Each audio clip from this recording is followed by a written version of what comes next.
Welcome to Interesting Times. Thank you for being here. Today's going to be a little bit different. I'm going to go ahead and apologies for the voice. I seem like I've come under something, and I wanted to put this video out yesterday, but I wasn't really able to speak all that well, so I kind of waited till today. But this will be a recap of my visit to Nixa, Missouri. It's where Lou Elizondo was speaking at the Aetos Center. It was like either adjacent to a high school or part of a high school. It was a really nice facility. It was very small. I was just going to kind of give some takeaways, but at the end of the video, and I'm telling you this now so that you watch to the end, I did actually take pictures of some slides. I had some information put in a manner that I have not yet heard it before. I don't think it's new, but it's also like I haven't heard it presented like this yet, or at least haven't drawn those correlations myself.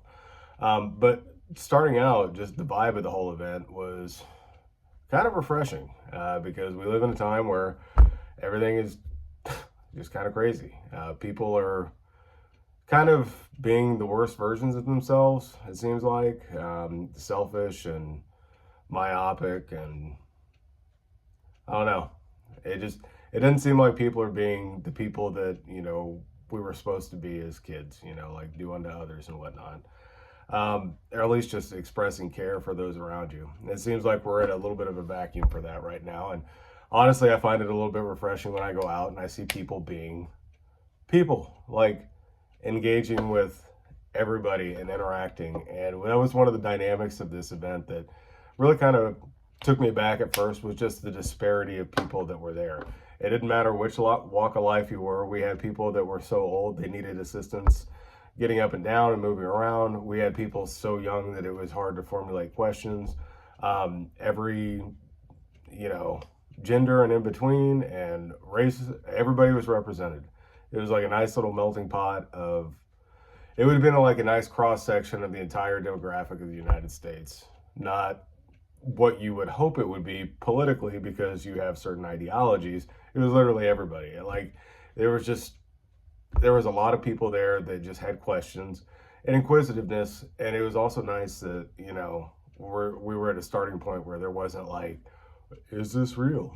Because at this point, if you're coming to see this dude give an actual speech about stuff and talk about stuff, and honestly, it felt exactly like a military briefing. It was just like a PowerPoint presentation, click, click, click, bullet points, and talking about basically kind of how we got here. But the thing that really took me, that I kind of like had a little mind-blowing moment, is he took a minute to talk about UAP morphology. Like why do the crafts take the shape that they take? And I don't know that I've ever particularly thought of that. One of the first books that I came across when I got into this was the Encyclopedia of UFOs. And this book came out in 1981. And it's got all kinds of breakdowns and the people involved, and it gives the shapes and sizes. And I didn't really honestly think about it too much because, like, I think I saw an interview a long time ago with Jim Simmerman, and he was talking about, like, somebody asked him, like, why there were so many disparate shapes and sizes and so forth, and why they looked the way that they did. And I remember that this was one of those kind of information moments where I was like, stopped in my tracks a little bit, because at this point when I heard this conversation, I don't know what I was thinking at that point. It's hard to delineate because generally if you're involved in this, you have an evolution of thought over time. It's not really like, eureka. But when Jim Simmerman was posited that question of to why the different shapes and the sizes, he didn't even stutter step. Like he was just like, oh, different species. Like he didn't even stop to be like, oh, it could be this, it could be that. And I've kind of been running with that idea that it was different species for the fact that in my own little world, I've seen things that I would potentially attribute to, this could be some sort of clandestine technology that we don't have any idea of yet. It could be man-made. It's just 20 to 40 years ahead of us, which is generally where the developers are anyway, outside of the public. So maybe we just don't know about it. And I've also had those metaphysical interactions where there's really not a way to explain it or to talk about it. Like I don't know where the information comes when you're being channeled something or when you're being told something and it's not you that's telling you that. So when Luke got to the morphology of UAP, UFOs, like why do the crafts craft? Why do they look the way that they do? At the end of this, and basically what I'm going to do is I'm going to wrap this up and then I'm going to switch over to voiceover on slides so I can just walk through the slides that I took with you. I was trying to really, I mean, they were like no flash photography, no video or anything like that. I was trying to be real discreet because it was so small of a venue. If you're popping up a camera, everybody would see you. But I did get the things that were pertinent, I feel, to the audience, because if you're even looking at this, you probably have some sort of idea of who Lou is, who exactly what's going on in the community, or at least as best as you know. My follow-up video, I was planning on doing a video on the congressional hearing, the wrap-up, and I'm still going to do that, but like in between now and then, they've also had a Senate Armed Services Committee hearing, and I'd like to jump into that further. I didn't really get much more out of the Congressional UAP hearing that I didn't already know, other than it seems like certain members of Congress might be getting upset that they don't know. Like, it's like they really have this sense of self-importance and they think that they're like, why wouldn't we know? Yeah, I remember what that was like, because when I was coming out of the military, of course, I would know. I had the clearances. They would let me know if there was something in the sky. Ha, ha, ha. I didn't realize how low on the totem I actually was at that point. I kind of thought being involved directly in the war effort, making sure that they were able to, as it were, put warheads on foreheads. I kind of figured that my job entailed, you know, knowing things like that, but it did not. So, Mr. and Mrs. Congressman who's elected for short periods of time, you would be considered a temporary employee. I'm sure that the legacy programs have people with tentacles going deep for years and decades and decades. I am starting to see that there's a little bit of an issue with people that would be considered temporary, like an elected official, a president, anything like that. So what we've got is bubbling. What we have is interesting. I thank you very much for being here and taking a minute. This is going to be a different one because normally I don't really, like, I'm kind of assimilating the information that I have and putting it out there to kind of help shape anybody who has questions, any kind of like thought process to take it further, to take it to the next step, because that's constantly what I'm doing.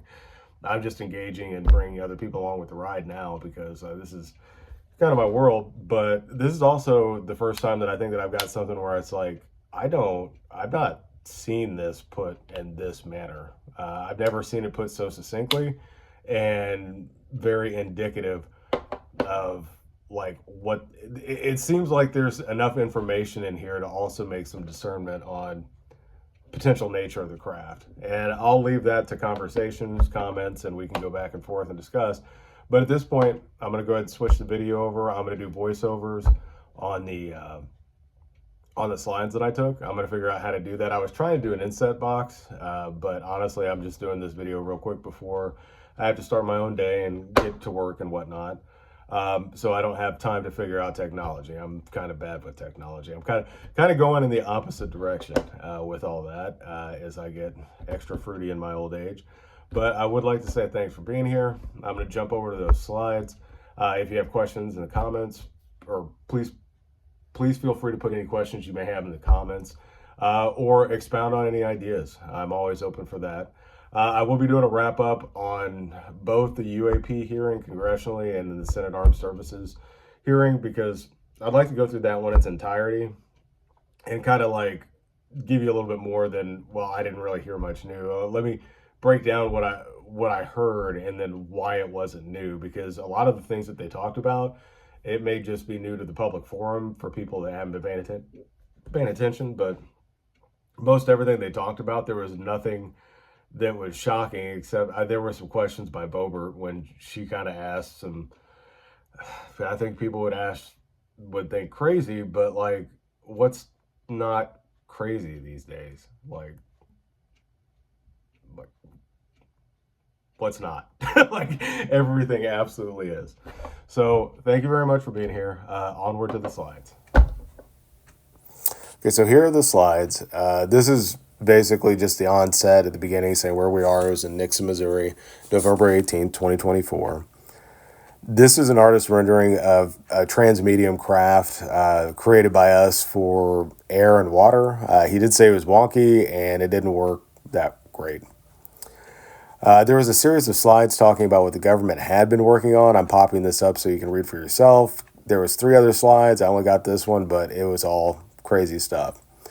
This one right here is the kind of the start of where things get different, because he was talking about the observable nature of the crafts, the speed and everything that we wouldn't be able to do. And it was basically like, what if it's not all those different problems? What if it's just one problem, and solving that one problem does all that? And creating that bubble is what it is. And they talked about there being a compression of the sphere that you're seeing in that time warp bubble being compressed, and that's kind of why we see disk. Here, he's like, what if we need a bigger craft? And then he took 2 of those sections together, and then all of a sudden, you start seeing that rod, familiar cigar-shaped craft. And then continuing on in Voltron styles, that triangle craft that a lot of people have seen is 3 of those points in space-time compressed together, and then we have the appearance of this, which also, again, add a 4th one, and then you've got some more directionality modality to it. And then it continues, because I've seen this one here, at least fragments of one of these, the boomerang or the wedge UAP, and honestly, there's photos of that over California, and the final 2 slides I'll just let you read on your own. But it was from a document from 1950 that really just states, hey, this is what was going on over the New Mexico desert. This is what it is, and it's signed by the commanding officer, and it's reiterating the fact that phenomena have continuously occurred in the New Mexico skies during the past 18 months and are continuing to occur. And secondly, that the phenomena are occurring in the vicinity of sensitive military and government installations. So I appreciate your time. Thank you for popping in and taking a look at this. I'll see if I can extend the last frame out so that it doesn't just ramble off into darkness with me just talking about stuff. But feel free. I wanted to have those in full capability so that you guys can zoom in on those, take a look at yourself. I wish you the best of days, and thank you for stopping in to be here. Have a great day. Bye.